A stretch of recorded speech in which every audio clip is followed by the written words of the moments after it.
¿Cómo andan? Bueno, me bañé. Mientras me bañaba, miren lo que me queda el pelo. Bueno, otro tema. Mientras me bañaba, se me ocurrió que podía hacer toda la reflexión de recién el primer episodio del podcast. Porque ¿quién dice cómo tiene que ser un podcast? Yo. En esta lógica de hagamos lo que necesitamos, lo que sentimos y sin vergüenza, se me ocurrió que podía lanzarlo directamente, porque dura lo que dura. El podcast no tiene una duración específica, son unos minutos de reflexiones. Y en definitiva, eso es un podcast. ¿Por qué no? Y de hecho hay gente que escucha las historias como si fueran un podcast. Yo hago eso. Entonces bienvenidos a este podcast sin vergüenza y sin vergüenza. En donde voy a empezar a hacer este tipo de reflexiones que ya las hago habitualmente por historias, pero que bueno, lo podemos agrupar y entonces ya también así se simplifica un poco el acceso a todas estas cosas y queda grabado de alguna manera para los que se pierden las historias y pueden verlos a posteriori. Así que les dejo el primer episodio. Espero que lo disfruten. Este flequillo realmente es algo digno de su propio podcast. Pero, en fin. Tendría que hacer un episodio del flequillo, ¿no? Bueno, los dejo que vayan a ver. Me pongo los anteojitos de reflexionar. Yo siempre digo, hace muchos años que digo en la consulta, en la primera entrevista sobre todo, cuando hablo de las posibilidades terapéuticas y de los distintos enfoques. La primera consulta en mi caso siempre es muy larga porque es como ver una serie nueva para poder dar alguna respuesta o tengo que hacerla en cuotas o necesito que sea larga. Entonces, bueno, yo las hago largas porque realmente me genera mucho interés lo que está pasando y siento que necesito dar una respuesta lo más rápido posible. Entonces, por eso tengo que sumar mucha información de la persona. Entonces, las consultas conmigo son largas. En general, y la primera más, bastante más. Una de las cosas que siempre digo es que la medicina no es matemática y que la psiquiatría es la menos matemática de todas las especialidades, a mi criterio, porque el cerebro es único, realmente. Hablando medio raro porque no estoy hablando mucho, me parece, y bueno, tengo esas baratas. El otro día lo conocieron al Cerebrito, este personaje interesante, que si vieron es bastante narcisista, porque, bueno, lógico, ¿no? O sea, tiene una complejidad que quizás los otros órganos, y acá me van a saltar otras especialidades, pero no tienen, o sea, o muchas variables. Si vos tenés que bajar la presión, le das a un receptor específico y todos los seres humanos tenemos el mismo receptor, funciona de la misma manera y chau pichu, baja la presión. Siempre con algunas diferencias, por supuesto, porque hay variabilidades interpersonales en todos los aspectos, pero en todos los órganos y en las funciones. Y esto es como un paradigma que es importante incorporar, porque realmente somos seres diferentes y el cerebro es el que más variedad tiene, me parece, de todos los órganos. Digo me parece, porque capaz que viene un oftalmólogo y me dice, no, los ojos son todos diferentes y tienen distintos. Entonces, bueno, igual me cerraría bastante porque hay muchas miradas distintas también. Pero bueno, hasta donde yo sé, yo me ocupo del cerebro y me ocupo un poco del resto de los órganos, porque me parece importante también que somos un cuerpo y que somos un montón de cosas más. Pero bueno, mientras más información sumo, más claro me queda que somos mucho más que un cerebro, que un cuerpo, que un... y en ese sentido, el concepto neurológico de neurodivergencia a mí me sumó un montón en esta mirada de la unicidad de cada persona y de cómo poder acompañar mejor esos procesos. Ustedes dirán, chocolate por la noticia. Bueno, como les digo, es algo que digo hace muchos años, que actúo en consecuencia. Yo no medico síntomas, yo medico personas. No se medica de la misma manera una depresión para una persona que para otra. Por eso, cuando te bajan línea al respecto de qué es lo que hay que hacer y se hace esto para todas las personas iguales, eso, o sea, si es así, salí de ahí. Miren cómo se me aclaró la piedra, chicos, qué locura. La realidad es que yo siempre medico en función de la personalidad, más que del síntoma. Obviamente teniendo en cuenta el síntoma, pero siempre trabajo desde la personalidad. Y la personalidad no es otra cosa que una representación fenotípica de nuestro cerebro y sus interacciones con el medio ambiente y el resto de los órganos. Entonces, bueno, nada, es algo que no...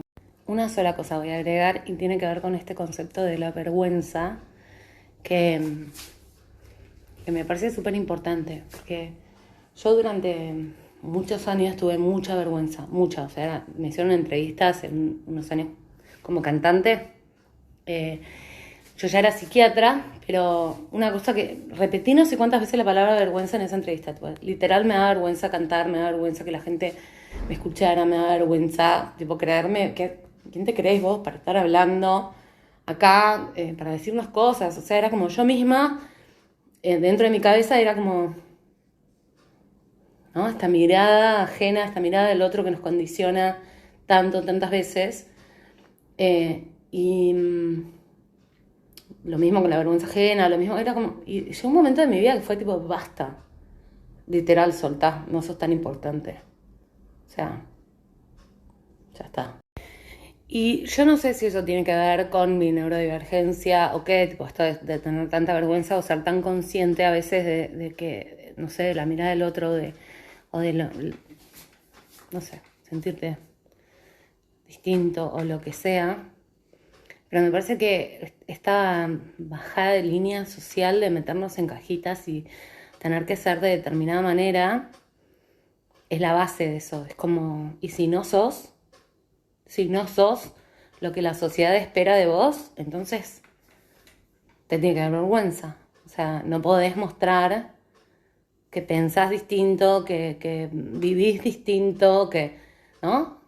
¿Por qué? Porque no cumplís con esas expectativas, esas normas sociales. Y eso me parece re dañino. Muy dañino para la sociedad y para las personas que la conforman. He dicho. Seguía. No, es que en realidad esto me parece re importante, ¿no? Y tiene un poco que ver con lo que les decía de para dónde quiero que vaya mi cuenta o esta comunidad. En esto, de ser comunidad. O sea, de entender, nosotros nos matamos tratando de desarrollar recursos personales, pero cuando uno vive en tribu, no necesita desarrollar todos los recursos uno, porque hay otro, terminé de leer el libro de mi hermana y me pareció espectacular un montón de los conceptos que dice, y lo sincronizadas que estamos, me sorprende y no me sorprende. Es así, o sea, cuando vivís en tribu, cuando vivís en comunidad, justamente lo interesante es complementarnos. Por eso somos todos distintos, porque cada uno tiene un rol. O sea, es literal cómo todos nos complementamos y cómo somos partes, ¿no? En la sociedad, si quieren, metafóricamente, de un mismo cuerpo. Entonces, hay células que son el corazón, hay células que son el riñón, hay células que son, ¿no? Todos somos células y cada uno tiene una función. Y si las células del riñón dejan de funcionar como riñones, y dejan de filtrar y nos enfermamos. Se enferma el riñón y se enferma el cuerpo del que ese riñón forma parte. Entonces, yo creo que como seres humanos nos perdimos en entender un poco cuál era nuestra función, porque nadie nos la enseñó, en esto de la no educación emocional y un montón de cosas, y tratar de que seamos todos iguales. Y no somos todos iguales, amores, somos todos distintos. Y eso me parece súper importante, recuperar ese concepto.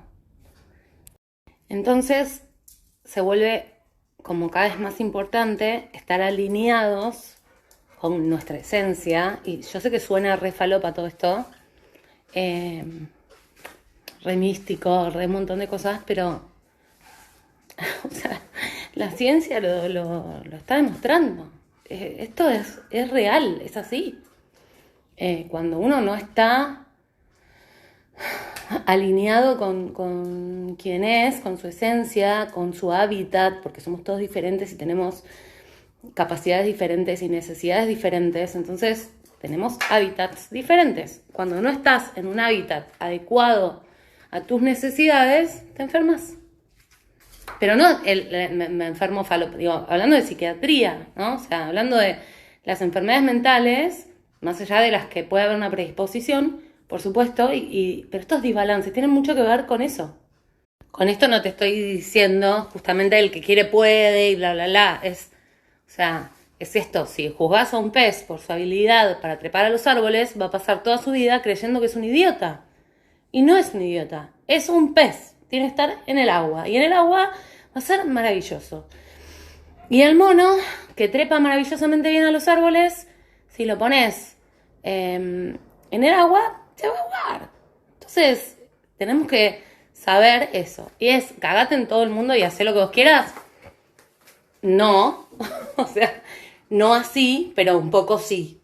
O sea, no te cagues en los demás porque justamente nos necesitamos todos sanos porque somos parte de un mismo cuerpo y tenemos necesidades sociales, somos seres sociales y el otro nos modifica y mucho y lo necesitamos porque nos complementa y nos ayuda, nos acompaña y tiene mucho que ver con nuestra esencia, pero no puedes dejar de ser quien sos. O sea, por más que a vos te caigan re bien las gallinas y te llevas re bien con las gallinas y vos quieras ser gallina y tener pollitos y... Bueno, si sos águila, no sos gallina. Y no es que una es mejor que la otra. Es que son distintas. ¿Podés pasar tiempo con las gallinas? Sí, tratá de no comértelas. O convivir de forma armoniosa. Pero todo tiene un ciclo y todo tiene un orden y todo tiene... Y nada es azar, como dice Richard Bach, que alto capo. Pero bueno, ya creo que me estoy enroscando, así que me llamo silencio.